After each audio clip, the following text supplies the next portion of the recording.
한 20분 정도 개념만 설명하게 되지 않을까 싶네요. 불안하죠. 직선의 방정식 시작하겠습니다. 자, 이렇게 주어졌을 때 A라는 점에서부터 시작해서 비록 이렇게 선이 있다고 한다면 여기까지 내가 1이라고 할게요. 길이를. 그래서 여기까지 길이를 수선이에요. 이만큼의 길이를 m이라고 할게요. 그러면 저희는 기울기는 x의 증가량분의 y의 증가량이라고 할 거니까 1만큼 증가했고 m만큼 증가해서 이 그래프는 증가함수이고요. 기울기는 m이라는 애가 돼요. 따라서 그리고 여기가 어디냐면 x값이 0일 때 y값을 n이라고 하면 이 직선은 기울기 m, x, y절편 n이야 라고 하게 되고요. y절편 n은 어떻게 구하냐면요. x 대신에 0을 넣었을 때 y값을 y절편이라고 해요. 절편이라는 것은 y축을 잘라내는 점이라는 의미이거든요. 따라서 찾는 방법은 x에 0을 대입했을 때 그때 y값을 그것을 y절편이라 라고 이야기할 겁니다.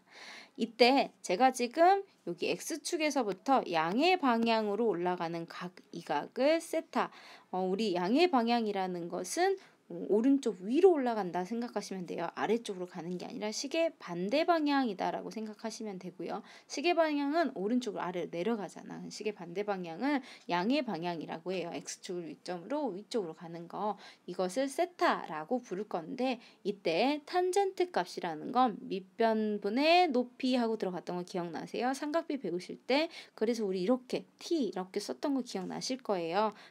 그래서 탄젠트 세타가 얼마냐면 1분의 m이 되는 거네요. 탄젠트 세타가 1분의 m이라고 하는데 이 m이 누구였냐면 기울기였죠. 그래서 기하적으로 기울기를 찾을 때 기하학적으로 봤을 때 탄젠트 값은 기울기하고 연결이 됩니다. 제가 지금 A라고 써놓은 자리 이것은 X축을 잘라내죠. 이거 X절편이라고 이야기할 거고요. 이 X절편은 어떻게 찾을 거냐면 Y값이 0일 때 X값을 찾아내시는 거예요. 되셨어요? 자, 기울기를 마저 더 이야기를 할게요. 탄젠트 세타가 m이었고 이것이 기하적으로 기울기라는 의미라고 했잖아. 그럼 기울기의 정의는 어떻게 되어 있냐면 기울기는 x의 증가량 분의 분자 y의 증가량이라고 들어갈 거라서요. 그래서 기울기 그래프가 이렇게 올라가는 상태고 A가 있고 B라는 애가 있으면 X도 증가하고 Y도 증가하는 상태가 양수 그래프가 될 거고 기울기가 0보다 클 때고요.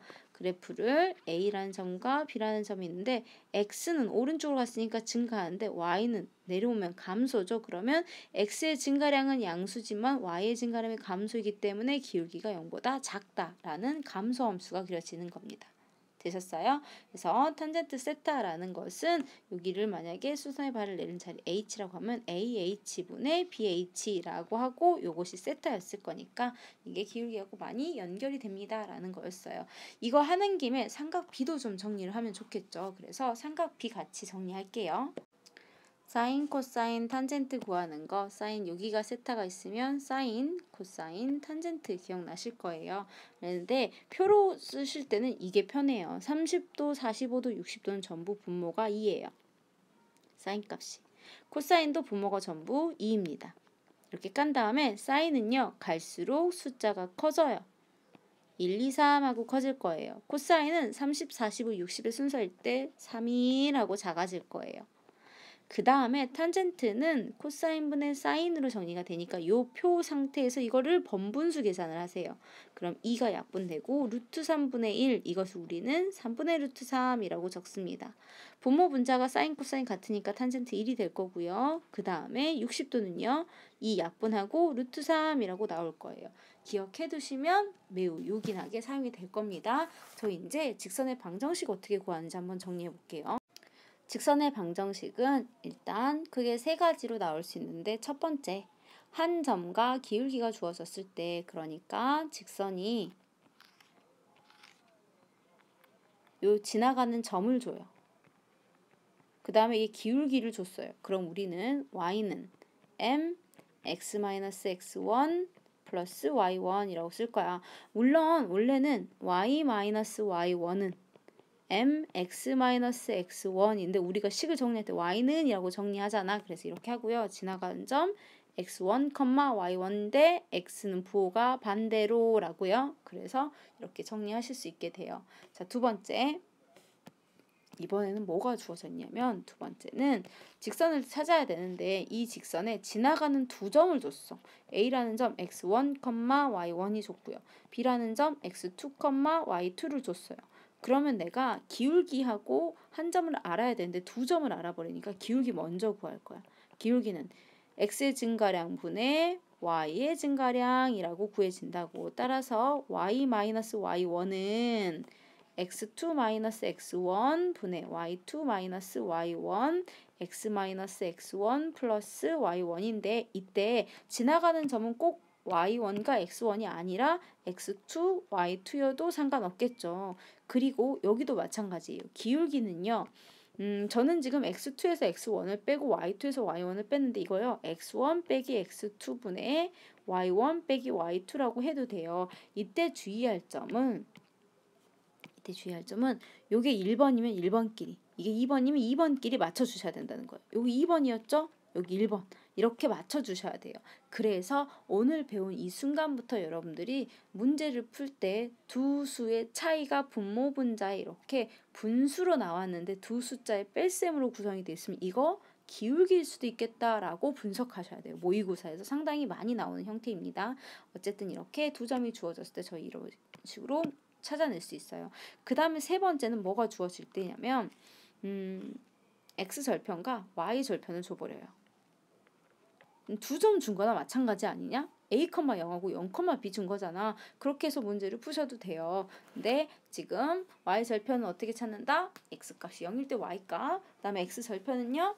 y값이 0일 때 x값이었어. x절편이니까 그럴 때 이렇게 주어지면 a, b 이게 직선의 방정식이에요. 물론 a, b 중에 누구도 0이 돼서는 안 돼요. 그럼 이 식을 정리해보면 어떻게 되냐면 y는 양변에 b를 곱한 다음에 이항시키니까 마이너스 a분의 bx 플러스 b라는 직선의 방정식이 되겠죠. 근데 저희가 사실은 바로 찾아낼 때는 이 형태가 편해요. 절편 있을 때는. 그래서 이렇게 세 가지 케이스가 있네요. 두 번째 거에서 조금만 더 나갈게요. 자, 보시면 x2-x1이 0이 돼버렸다고 생각해봐. 그럼 되겠어? 안 되겠지. 그래서 이게 x1과 x2가 같지 않을 때 저 형태의 문제이고요. 만약에 x2하고 x1이 같아 버린다면 그림으로 한번 확인을 해보자. 두 점이 있는데 x값이 같대. 그럼 직선은 이렇게 그려지는 거야. 여기가 지금 x1이자 x2거든요. x1, 3 예를 들어서 3,1, 3,4라는 지나가는 두 점을 줘버리면 그래프 이렇게 그려지죠. 그러면 식은 뭐라고 쓰시면 되냐면 x는 x1이라는 방정식이 되는 거예요. 같은 x가 돼버리면. 그러면 생각하는 김에 y1과 y2가 같을 때도 한번 봐봅시다. 그랬을 때 자, y값이 두 개가 같은 거야. 이렇게 생긴 그래프예요. 따라서 얘는 y가 y1 혹은 y가 y2라고 직선의 방정식을 쓰실 수 있게 됩니다. 익숙하지는 않아요. 모양이 익숙하지는 않지만 주로 우리가 x, y로 동시에 표현이 되지만 이렇게 x축에 평행한 직선 혹은 y축에 평행한 직선들도 직선의 방정식을 세울 수 있다는 거. 다만 두 점이 주어져 있을 때 분모가 0이 돼버리는 케이스가 생길 수 있기 때문에 다른 케이스는 그냥 따로 써주셔야 된다는 거. 요 식을 적용시키면 안 되고 따로 써줘야 된다는 정도의 내용을 정리하실 수 있을 것 같아요. 자, 그 다음에 한 직선 위에 점 A, B, C가 있을 조건 정리할게요. 한 직선 위에 점 3개가 있어요. 그지? 뭐 A, B, C라고 들어간다면 뭐 A, B의 기울기, 그 다음에 뭐 B, C의 기울기 혹은 뭐 AC의 기울기 뭐 이런 애들이 다 같아야겠지. 그쵸? AB의 기울기, AC의 기울기, 뭐 BC의 기울기 있는 애들이 같아야 돼. 근데 이것을 한 직선 위에 세 점이 있다라고 표현하지 않고 뭐라고도 표현을 할 수 있냐면 세 점을 꼭지점을 하는 삼각형이 존재하지 않는다라고도 표현할 수 있어요. 그래서 한 직선에 세 점이 있습니다는 무엇으로 확인하냐면 기울기들이 같아요. 여기 지금 기울기라는 말이 생략됐습니다. 기울기들이 동일합니다. 같은 것으로 확인을 하실 수 있고요. 한 직선이 세 점 위에 있습니다. 라는 말 대신에 또 쓸 수 있는 말이 무슨 말이 있냐면 삼각형을 존재하지 않음. 저 세 점을 꼭지점으로 하는 이라는 말 생략했습니다. 저 세 점을 꼭지점으로 하는 삼각형이 존재하지 않음이라고도 표현하실 수 있어요. 여러분들이 문제를 풀 때요. ax 플러스 by 플러스 c는 0이라고 써져 있을 때가 있고요. y는 mx 플러스 n이라고 쓸 때가 있어요. 지금 이런 형태를 일반형이라고 이야기를 하고요. 이런 형태를 표준형이라고 해요. 수학에서 식을 표현할 때 일반형과 표준형으로 표현을 하는데 일반형은 계산하기가 용이한 편이에요. 계산하기가 용이한데 어떤 식이든 다 표현할 수 있어요. 근데 표준형 같은 경우는요. 뭐 할 때 용이하냐면 기울기가 눈에 바로 보이고 y절편이 바로 보여요. 그래서 그림을 그리기가 쉬워지는 거죠. 그런데 y축에 평행한 애는 어땠더라? 그림상 봐봐. y축에 평행한 친구들은 뭐 여기가 3이었어. 그럼 이 직선의 방정식은 어떻게 써? x가 3이요 라고 쓸 건데 이렇게는 표현할 수 없죠. 그래서 이렇게 y축에 평행한 것을 표현하지 못해 즉 모든 직선을 표현할 수는 없어진다는 거죠. 그래서 일반형이 필요한 순간이 있고 표준형이 필요한 순간이 있습니다. 그러니까 상황에 따라서 여러분들이 골라서 사용을 해주시면 돼요. 문제 풀이는 다음에 이어서 할게요. 설명이 길어질 거니까. 그래서 뭐부터 먼저 할 거냐면 두 직선의 위치 관계부터 먼저 정리를 할 겁니다. 두 직선의 위치 관계는요. 표준형으로 먼저 해볼게요. 표준형 두 직선의 y는 mx 플러스 n과 그 다음에 y는 m'x 플러스 m'이라고 쓸게요. 그러면 두 직선은 이렇게 평행하는 케이스가 있을 거고요. 똑같은 경우가 있을 거고요. 한 점에서 만나는데 그것이 수직으로 만날 수도 있고 그냥 만날 수도 있어요. 이렇게 되어 있을 거예요. 그래서 평행하는 케이스, 그 다음에 일치하는 경우, 한 점에서 만나는 경우 이렇게 나눌 수 있습니다.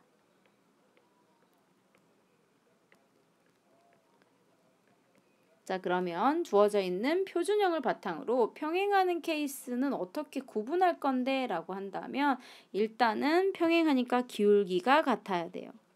기울기는 같지만 y절편은 다릅니다.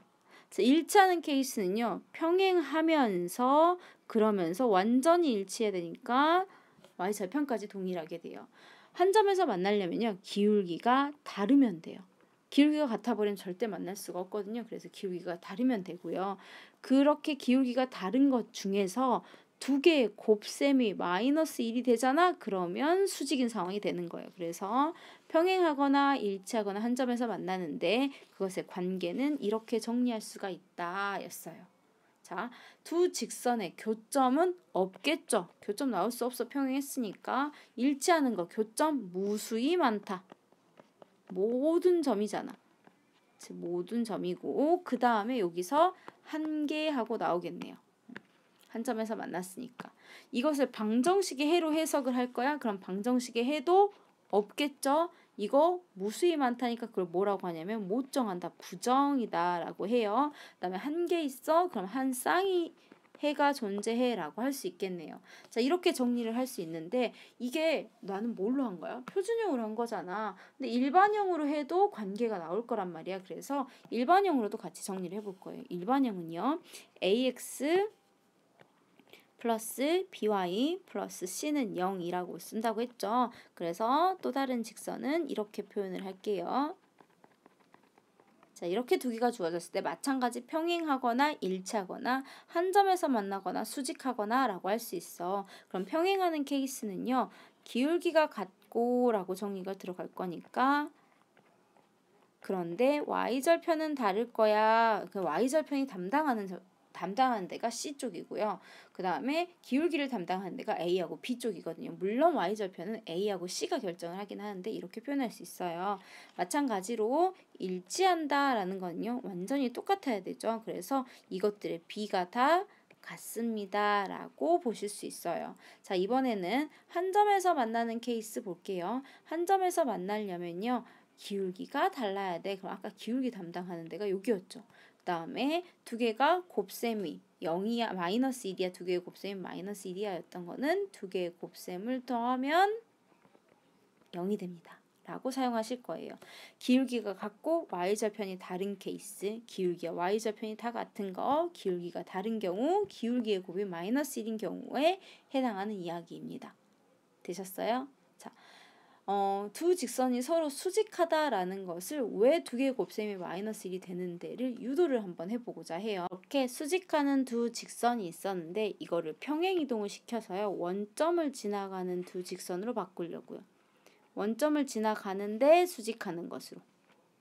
그리고 나서 여기에 x값이 1인 선분을 딱 그으면 요 자리를 얘를 기울기가 mx고요. 얘는 기울기가 m'인 직선이라고 본다면 0,0 지나가니까 그럼 얘는 1,m이라는 점이 될 거고 여기 있는 이거 여기네. 여기는 1,m'이라는 점을 지나가게 됐겠죠. 자, 이 상태에서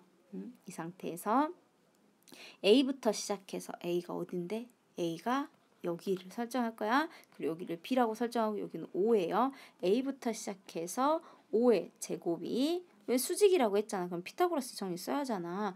A부터 5의 제곱이 5B의 제곱을 더하면 AB의 제곱이 된다라는 성질 성립하겠네요. 그래서 A5는 1 플러스 M제곱 5b는 1 플러스 m 프라임 제곱이 되고요. ab는 m 마이너스 m 프라임의 제곱하고 나올 거예요.